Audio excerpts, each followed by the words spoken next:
Je suis aujourd'hui et depuis quelques jours en Ukraine. Les familles et les enfants sont dans une situation qui est absolument dramatique. Je dirais que ce qui m'a le plus impressionné, ce sont deux choses. D'abord, l'incroyable énergie des équipes de l'UNICEF et aussi l'enthousiasme, la joie de vivre et la force de vie plutôt que ont tous ces enfants et ces adolescents dans un contexte absolument dramatique. C'est extrêmement émouvant de voir de très jeunes enfants de 2, 3, 4 ans jusqu'à des adolescents de 16, 18 ans qui vivent dans une situation de précarité économique mais aussi de précarité psychologique, qui entendent tous les jours ou toute la nuit des alertes, des bombardements. Alors l'UNICEF a plusieurs types d'actions assez différentes.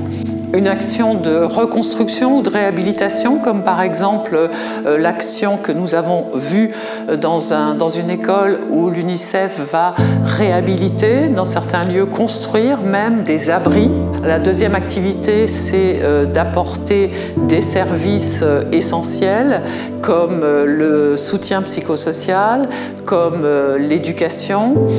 La troisième activité de l'UNICEF, c'est dans ce contexte où justement l'hiver s'apprête évidemment à être très rude, eh bien l'UNICEF va apporter un certain nombre de prestations matérielles par la livraison, par exemple, de vêtements chauds pour les enfants, de couvertures, d'eau, tout ce qu'il faut pour aider ces enfants à vivre un tout petit peu mieux. N'oublions pas ces enfants maintenant et ayons tous et toutes un élan de générosité envers ces enfants.